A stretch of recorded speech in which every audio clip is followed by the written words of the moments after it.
घंटे की आकार के बेल घंटी को भी दबा दें ताकि हमारे नए वीडियो आपको लगातार मिलते रहें।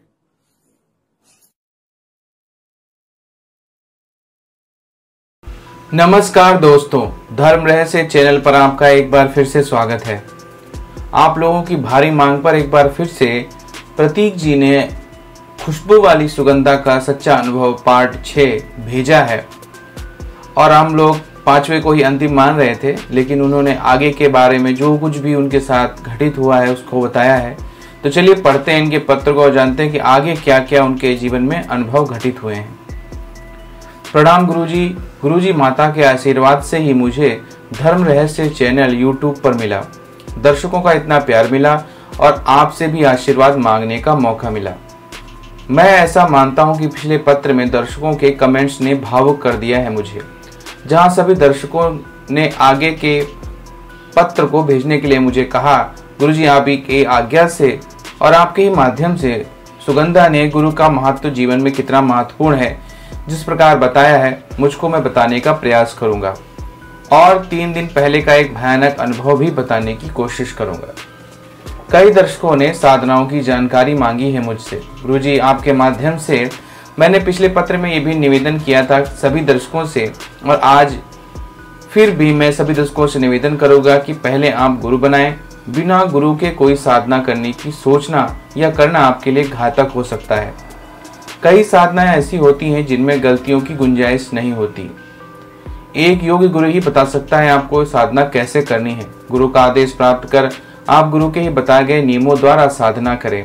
साधना किसकी करनी है, कितने दिन करनी है, ये आपके गुरु आपको विधिवत बताएंगे। गुरु जी सुगंधा ने गुरु का महत्व जिस प्रकार बतलाया है मुझको, मैं आपके माध्यम से सभी दर्शकों को बताता हूँ। गुरु जी सुगंधा ने अपनी मीठी और मधुर आवाज में मुझसे कहा था कि जिसे पुत्र या पुत्र की तरह शिष्य ही संपादित कर सकता है, वह शिष्य आचार्य से दीक्षा लेने का भागी होता है। गुरु बनाकर रोगी मनुष्य रोगों से मुक्त हो जाता है। राजा को राज्य और स्त्री को पुत्र की प्राप्ति होती है। गुरु के जीवन में आने से मन के सभी दुष्ट विचार जो है उनका नाश हो जाता है। साधक को चाहिए मिट्टी के बहुत सारे पात्र में उत्तम रत्न, अन्न, मिष्ठान, वस्त्र यानी कि गुरु और गुरु माता के वस्त्र जिसे कहते हैं, फल फूल, गुरु माता, गुरु की जो पत्नी होती है उनके श्रृंगार का सामान इत्यादि रखकर गुरु आश्रम के प्रांगण यानी आंगन में उसे रखे और एक मंडप का निर्माण करे। पहले एक घड़ा बीच में रखे, फिर उसके चारों ओर एक घट स्थापित करे। इस तरह के एक सहस्त्र या 100 घड़ों का घट स्थापित करे। सभी पात्रों में रखी हुई सामग्री उत्तम से उत्तम होनी चाहिए। मन में धारणा होनी चाहिए कि स्वयं पर ब्रह्म को ये सामग्री देनी है। मैंने सुगंधा से पूछा, क्या मिट्टी के बर्तन ही जरूरी हैं, टोकरी या कुछ नहीं चलेगा, और 100 घड़े जरूरी हैं क्या? तो सुगंधा ने हंसते हुए कहा कि इस मृत्यु लोक में सबसे पवित्र अगर कोई चीज है तो वो मिट्टी ही है। मिट्टी 5 महाभूतों में से एक है, इसलिए मिट्टी के ही पात्र होने चाहिए और सहस्त्र घड़ों का विधान सिर्फ उन्हीं लोगों के लिए है जो संपत्ति और धन से संपन्न है। गरीब व्यक्ति अपनी आस्था और परिस्थिति के अनुसार मिट्टी के छोटे पात्र भी ले सकता है। गुरुजी सुगंधा ने फिर बताया कि एक सहस्त्र मिट्टी के पात्रों की स्थापना के बाद मंडप के भीतर कमल आकार मंडल में पूर्व और ईशान कोण के मध्य भाग में पीठ या सिंहासन पर भगवान विष्णु या महादेव को स्थापित करे। उसके बाद नीचे जमीन पर साधक अपनी मिट्टी की मूर्ति की स्थापना करे। सिंहासन पर बैठे भगवान गुरु हैं और जमीन पर बैठा ये मैं हूँ, ऐसा साधक को सोचना चाहिए। फिर भगवत पूजन गुरु की अर्चना करके और कलश के जल से भगवान की मूर्ति का अभिषेक करके मन में यही धारणा करे कि गुरु का अभिषेक कर रहा हूँ। उस समय गीत संगीत वाद्य का उत्सव होता है।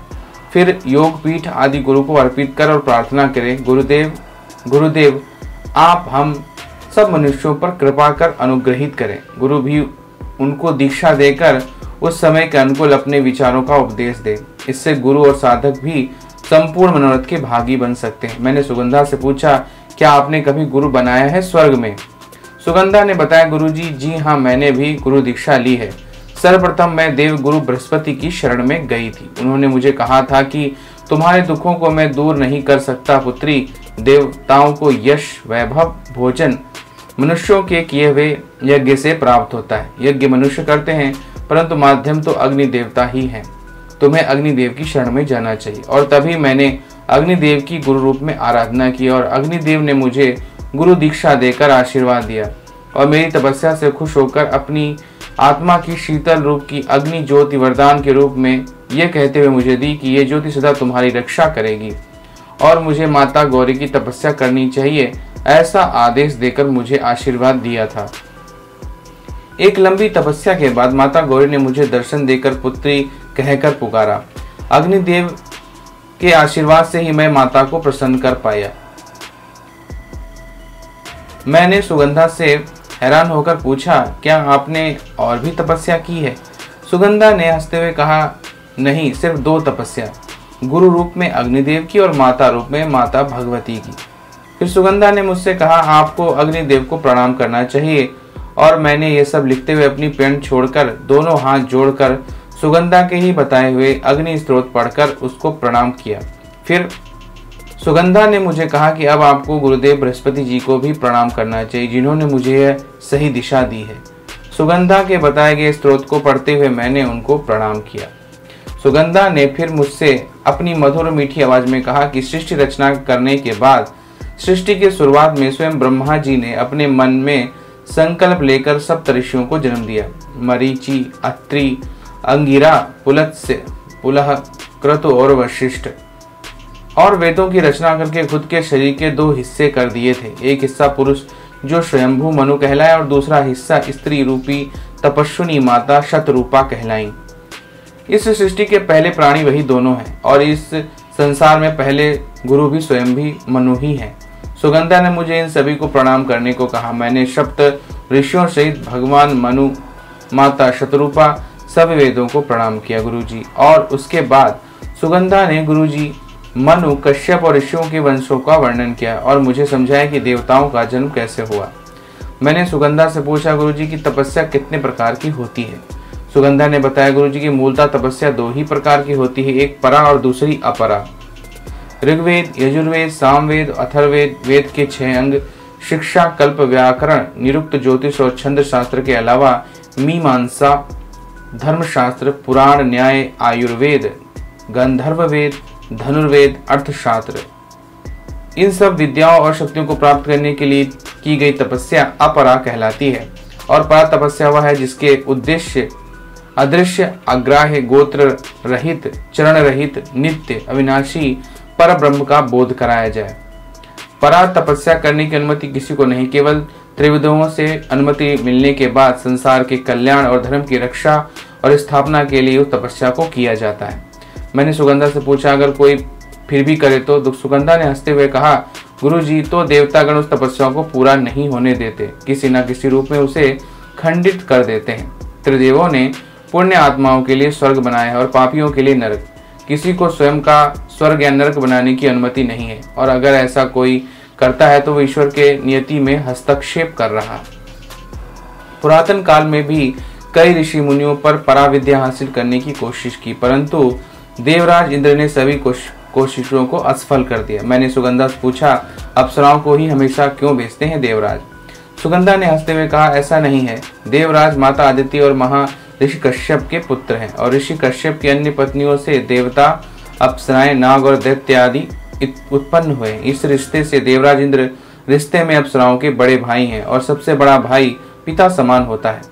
अप्सराएं रूप की देवी होती हैं। पुष्प की सुंदरता से लेकर सुंदर स्त्रियों के रूप तक अप्सराओं के ही कारण जगत में अप्सराओं को ये पता होता है कि किस सिद्ध पुरुष के मन में कौन सी अधूरी इच्छा है और वही अप्सराएं उस पर प्रहार करती हैं।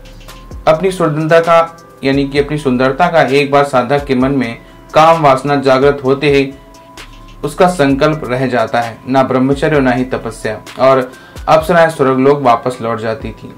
यह सब करना आसान था किसी हठी साधक की तपस्या खंडित करने का, क्योंकि अगर इंद्रदेव भयंकर तूफान, बारिश या प्रलय लाकर देते धरती पर तो उस मनुष्य के साथ साथ बहुत से निर्दोष प्राणियों और जीवों की हत्या होती। फिर सुगंधा ने मुझे सोने के लिए कहा गुरुजी कि रात्रि हो गई है, अब आपको सोना चाहिए। और मैंने सुगंधा से आखिरी सवाल पूछा कि जब आप देवगुरु बृहस्पति के पास गई तो क्या दुख था आपको, और अग्निदेव ही समाधान कर सकते थे, ऐसा क्यों कहा उन्होंने? सुगंधा ने कुछ जवाब नहीं दिया गुरुजी। उसने आंखें नीची कर ही रखी थी। मैंने पूछा क्या हुआ सुगंधा, और फिर मेरी तरफ देखकर उसने कहा समय आने पर आप सब जानेंगे क्यों मैंने अग्निदेव और माता आदिशक्ति की तपस्या की। और ये कहते कहते उसकी आंखों से आंसू बह निकले और मैं इससे पहले कि सॉरी बोल पाता सुगंधा अंतर ध्यान हो गई गुरुजी। उस दिन सुगंधा शाम होते ही आ गई थी गुरुजी।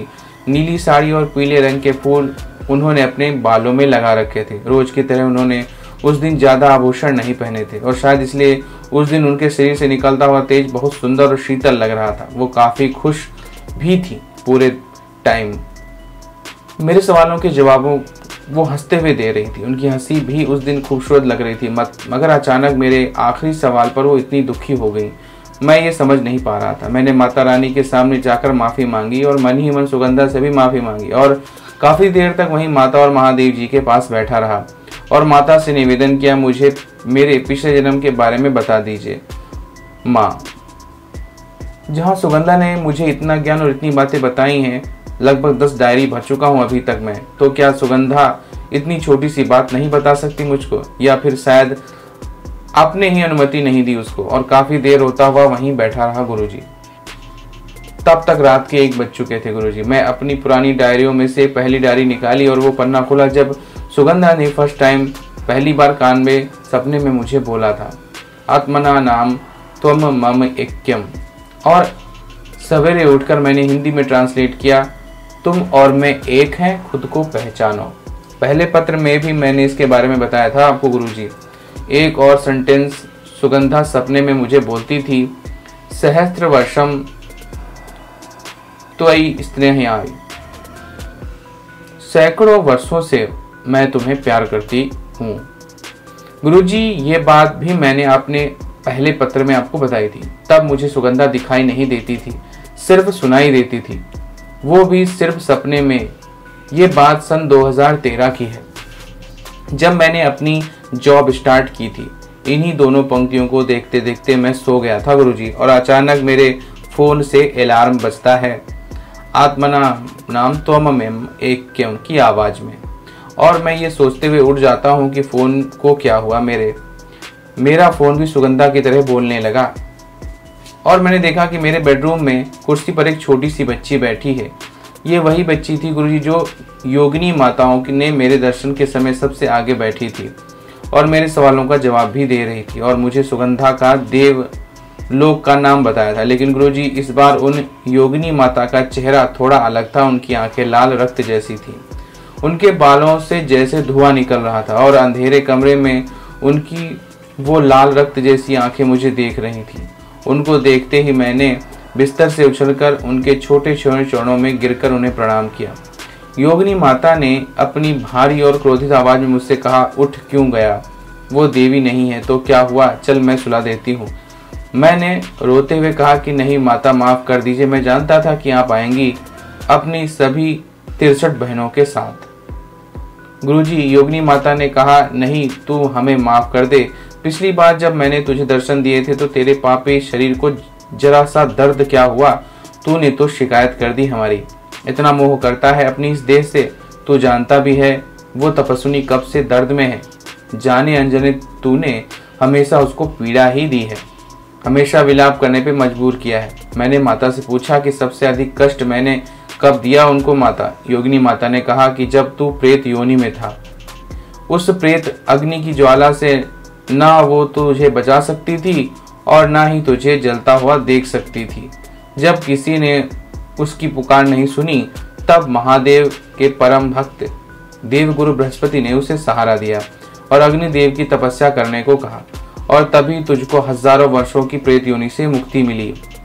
उसके बाद भी वो देवी रुकी नहीं, माता आदिशक्ति घोर तपस्या कर तुझे मनुष्य जन्म दिलवाया और तभी उसके जीवन में कुछ खुशियां आई और गुरुजी योगिनी माता अंतर ध्यान हो गई। और उसके बाद मेरा 4 बजे का अलार्म बजा, फोन रिंगटोन की आवाज, मैंने नींद खुली और मैं उठा बिस्तर से। गुरुजी मुझे बुखार था उस पूरे दिन और पूरे शरीर में असहनीय दर्द, लेकिन गुरुजी मेरे मन में चल रहे कई सवालों के कारण मेरा ध्यान बुखार और दर्द पर नहीं गया। मैंने रोज की तरह स्नान करके माँ गौरी और महादेव जी की पूजा की और उन्हें धन्यवाद किया मुझे ये मानव जीवन देने के लिए। शाम को सुगंधा जब आई तो उसको देखते ही मेरे शरीर का दर्द पूरी तरह से गायब हो गया। गुरुजी, सुगंधा ने संस्कृत में जब मुझसे पूछा, मेरे माथे को छूकर बहुत बुखार है और मेरे माथे को छूते ही मेरे बुखार को वो उतार ले गई। मैंने दिन भर से कुछ नहीं खाया था, तो सुगंधा के कहने पर मैंने उनके बताए गए मंत्रों और विधि के अनुसार ही भोजन बनाया और उसके बाद फिर खाया। सुगंधा मुझे भोजन करते देख रही थी गुरुजी, और उन्होंने बोला कि अब मैं आपको राक्षस नहीं कहूंगी। सुगंधा के इस कमेंट से दिन भर बाद मुझे हंसी आई। एक्चुअली पहले मेरे खाने के तरीके देखकर सुगंधा बहुत नाराज हुआ करती थी और कैसे राक्षसों की तरह खाते हो मुझे बोला करती थी, और दिन भर बाद सुगंधा के इस कमेंट से थोड़ी हंसी आई। सभी दर्शकों को और आपको गुरुजी प्रणाम करके आज मैं पत्र ही समाप्त करता हूँ। माता रानी की जय हो, माता रानी सबका कल्याण करे। तो देखिए, इस प्रकार से इन्होंने अपने अनुभव को आज बताया है कि कैसे उनके जीवन में आगे क्या घटित हुआ और सुगंधा ने उन्हें क्या क्या बताया। अगर आपको इनका ये अनुभव पसंद आया है तो लाइक करें, शेयर करें, सब्सक्राइब करें। आपका दिन मंगलमय हो। धन्यवाद।